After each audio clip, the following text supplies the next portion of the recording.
बरेली तहसील बहेड़ी विकासखंड शेरगढ़ की ग्राम पंचायत स्वाले मुजाहिदपुरा से प्रधान पद के प्रबल दावेदार मोहम्मद नईम से हमारे संवाददाता ने आज उनके निवास स्थान पर उनके चुनाव से संबंधित मुद्दों पर चर्चा की।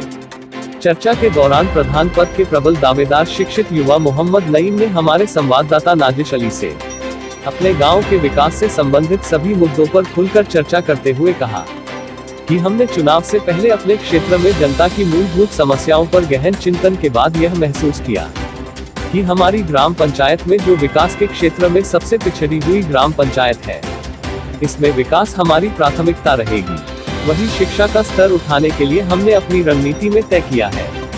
अगर जनता हमें प्रधान पद पर चुनती है तो हम शिक्षा के क्षेत्र में जूनियर हाई स्कूल से लेकर हाई स्कूल तक शिक्षा की व्यवस्था करने का प्रयास अवश्य करेंगे। हमने जहां शिक्षा पर ध्यान दिया है, वहीं हमने क्षेत्रीय जनता के स्वास्थ्य को ध्यान में रखते हुए एक उप स्वास्थ्य केंद्र अपनी ग्राम पंचायत में खुलवाने की योजना भी बनाई है। वहीं हमारी योजना अपनी ग्राम पंचायत में मिनी वाटर टैंकों व समरसेबल द्वारा जनता को स्वच्छ पानी उपलब्ध कराना हमारी प्राथमिकता में शामिल है, क्योंकि दूषित पानी पीने से जनता में विशेषकर महिलाओं और बुजुर्गों में संक्रामक फैलने की संभावनाएं रहती है। वहीं हमने अपनी ग्राम पंचायत की शादी विवाह से संबंधित परेशानी को ध्यान में रखते हुए छोटे बारात घर की जगह अपने स्थानीय सांसद और विधायक के सहयोग से अपनी ग्राम पंचायत में एक बड़ा बारात घर जनता को निःशुल्क उपलब्ध कराना हमारी योजना में शामिल है। वहीं बिजली व्यवस्था को बेहतर करने के लिए शेरगढ़ से आने वाली सप्लाई अपने ग्राम वासियों को उपलब्ध कराकर जर्जर तारों की जगह केबल पड़वाना और छोटे ट्रांसफार्मरों की जगह बड़े ट्रांसफार्मर लगवाने के अलावा हमारी योजना ट्राली ट्रांसफार्मर की व्यवस्था करके बिजली व्यवस्था को सुचारू रखना हमारी खास योजना है। वहीं अपनी ग्राम पंचायत के अंतर्गत आने वाले कब्रिस्तान की चारदीवारी के साथ ही बिजली पानी की व्यवस्था और उसका सौंदर्यकरण कराना हमारी विशेष योजना में शामिल है। इसके अलावा केंद्र व राज्य सरकार द्वारा ग्राम वासियों के लिए जनहित और जनकल्याण की 1 दर्जन से अधिक योजनाएं, जिनका सीधा लाभ अपनी ग्राम पंचायत के प्रत्येक पात्र व्यक्ति तक पहुंचाकर उसका लाभ दिलाना भी हमारी प्राथमिकता में शामिल रहेगा। इसकी जानकारी देते हुए प्रधान पद के प्रबल दावेदार मोहम्मद नईम ने हमारे संवाददाता को बताया। बरेली से नाजिश अली की रिपोर्ट। मोहम्मद नईम, ग्राम पंचायत स्वाले मुजाहिदपुर, विकासखंड शेरगढ़, तहसील बहेड़ी, जिला बरेली से हूँ।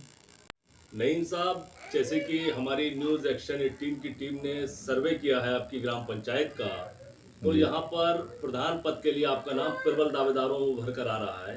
क्या आप चुनाव में जाएंगे? जी, मेरे गांव के लोगों ने जनता की मांग पर और विकास के लिए मैं ज़रूर जाऊंगा साहब। नईम साहब, ये बताइए, आप जो चुनाव में जाएंगे प्रधान पद के लिए, तो किन मुद्दों को लेकर जाएंगे? जी, विकास मेरी प्राथमिकता है और 5-6 मुद्दे और हैं विकास के से जुड़े हुए, उनको लेके जाऊंगा साहब। नईम साहब, ये बताइए, आपने कहा है कि मैं विकास मेरी प्राथमिकता है और इसके अलावा 5-6 मुद्दे हैं जिनको लेकर हम चुनाव में जाएंगे, तो हम ये जानना चाहते हैं वो कौन कौन से मुद्दे हैं? वो मुद्दे हैं जैसे बच्चों की शिक्षा, गांव वालों का स्वास्थ्य, लाइट की व्यवस्था, बारात घर आदि की व्यवस्था, कब्रिस्तानों में गंदगी वगैरह रहती है उसकी सफाई उजराई की व्यवस्था। इन मुद्दों को साहब लेके मैं जाऊंगा। नईम साहब, आपने जो चुनाव में जाने के लिए मुद्दे तय किए हैं, बेहतरीन मुद्दे हैं, जनता की ज़रूरत है और यहाँ जो ग्रामवासी हैं उनकी ज़रूरत है, और विकास को आपने प्राथमिकता पर रखा है और उसके साथ ही आपका फोकस शिक्षा पर है। तो हम जानना ये चाहते हैं कि शिक्षा की व्यवस्था आपके ग्राम पंचायत में कहाँ तक है और उसके लिए आगे की आपने योजना क्या तैयार की है? देखिए साहब, हमारे यहाँ शिक्षा की व्यवस्था जो है 5वीं पास तक है। हमारा प्रयास ये रहेगा कि हमारे गांव की व्यवस्था जूनियर से लेकर हाई स्कूल तक हमारे यहाँ के बच्चे हमारे गांव में ही पढ़ सकें। इस काम के लिए हम अपने विधायक श्री सांसद जी से जहाँ तक हमारी कोशिश पैरवी होगी और जहाँ तक हमारा प्रयास रहेगा वो यही रहेगा कि हमारे बच्चे हमारे गांव के ही अंदर हाई स्कूल तक शिक्षा ग्रहण कर सकें। नईम साहब, आपका दूसरा मुद्दा भी बड़ा महत्वपूर्ण है और आपने अपने पांचों मुद्दों में हर चीज़ पे फोकस किया है, चूँकि आप पढ़े लिखे हैं, युवा हैं और पढ़े लिखे होने के नाते आपने हर चीज़ को फोकस किया है। तो दूसरा मुद्दा है आपका स्वास्थ्य का। जी। तो हम आपसे ये जानना चाहते हैं कि आपके यहाँ जनता के स्वास्थ्य के लिए क्या व्यवस्थाएं हैं और उसके लिए आपकी योजना क्या है? देखिए साहब, हमारे यहाँ कोई स्वास्थ्य केंद्र नहीं है, और अगर किसी भी रात में इमरजेंसी मरीज को हम ले जाते हैं तो काफ़ी दूर जाना पड़ता है। जैसे हमारा तहसील बहेड़ी मान लो या बरेली मान लो, तो हमें काफ़ी दिक्कत उठानी पड़ती है। हमारा प्रयास ये रहेगा कि हम अपने गांव के लिए उप स्वास्थ्य केंद्र को मंगवाने का प्रयास करेंगे और अपने गांव के लोगों को उनका स्वास्थ्य ठीक करने का मौका मिल सके, बाहर ना जाना पड़े और वो कहीं दिक्कत का सामना उनको ना करना पड़े। नईम साहब, तीसरा मुद्दा भी आपका बड़ा महत्वपूर्ण है, सीधा जनता से जुड़ा हुआ है, जनता के स्वास्थ्य से जुड़ा हुआ है, वो है पीने के साफ पानी का। चूँकि जल स्तर नीचे है और पानी दूषित आने लगा है, जब दूषित पानी जनता पीती है तो संक्रामक रोग उसके अंदर फैलते हैं। और आपने बड़ी डीपली और बहुत बारीकी से साफ पानी का जो मुद्दा चुना है वो बहुत अच्छा मुद्दा है। तो हम ये जानना चाहते हैं कि पीने के साफ पानी के लिए आपकी यहाँ क्या व्यवस्था है और उसके लिए आपकी योजना क्या है?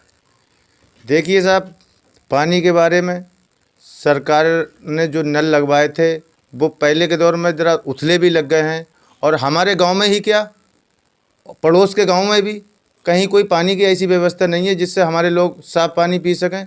हमारा प्रयास ये रहेगा कि मिनी टैंक लगवाकर साफ़ सुथरा पानी हम अपने गांव वालों को पीने को देंगे साहब।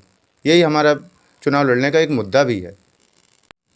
नईम साहब, आपका चौथा मुद्दा भी बड़ा महत्वपूर्ण मुद्दा है और वो है बारात घर का, और ये सीधा जनता से जुड़ा हुआ मुद्दा है। तो हम जानना ये चाहते हैं कि आपके यहाँ बारात घर की क्या व्यवस्था है और आपकी आगे के लिए योजना क्या है बारात घर के बारे में?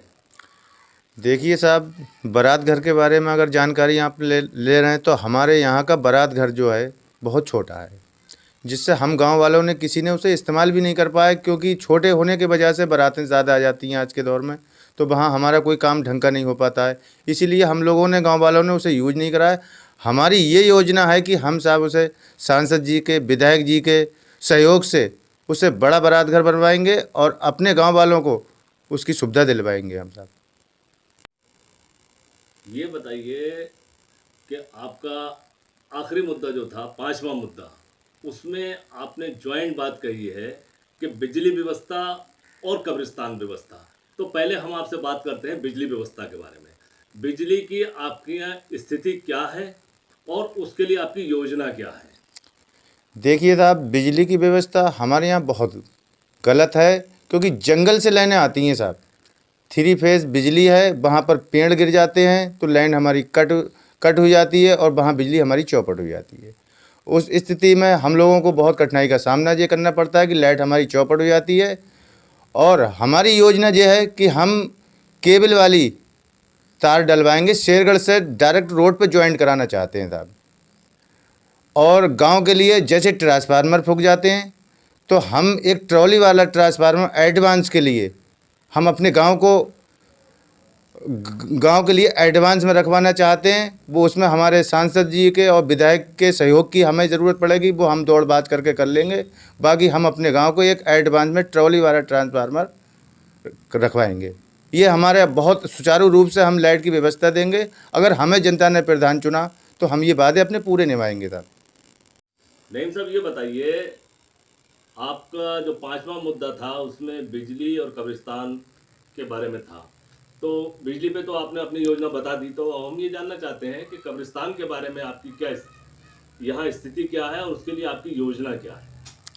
देखिए साहब, हमारे यहाँ कब्रिस्तान की स्थिति तो ये है कि पिछले विधायक वगैरह लोगों ने बाउंड्री तो करा दी थी, मगर आज बच्चों ने उसको सभी तोड़ दिया है और वहाँ गंदगी भी कर रख दी है, और ना तो वहाँ कोई लाइट की मतलब व्यवस्था है। हम लोग अगर उसे रात में किसी मैयत को लेके जाते हैं तो वहाँ पर गैस सिलेंडर वगैरह या मोबाइल की टॉर्चों से आदि से काम चलाते हैं। और हमारी योजना हमने ये बनाई है कि हम वहाँ पर पानी और लाइट की व्यवस्था और वहाँ पर सफाई सुथराई की व्यवस्था, ये हमारी योजना रहेगी साहब, कि हमारे गांव के लोगों को कहीं कोई दिक्कत ना आए और हमारे कोई मैयत के मामले में आराम से आदमी जा सके, आराम से मेहमान हमारे गांव की कुछ व्यवस्था ठीक बता सके। नईम साहब, ये बताइए, आपकी ग्राम पंचायत में अधिकतर खरंजे हैं, तो इसके लिए आपकी क्या योजना है? देखिए साहब, हमारी योजना ये है कि जहाँ जहाँ हमारे गांव में खरंजे हैं, हम वहाँ सीसी रोड डलवाएंगे साहब, और जो नई आबादी हैं वहाँ पर खरंजों की व्यवस्था, लाइट की व्यवस्था, पानी की व्यवस्था करवाएंगे। साहब, ये बताइए, हमारी टीम ने जो सर्वे किया था, तो लोगों ने ये कहते सुना गया कि सरकार की योजनाओं का लाभ हमें कम मिल पाया है, तो इसके बारे में क्या कहना चाहेंगे?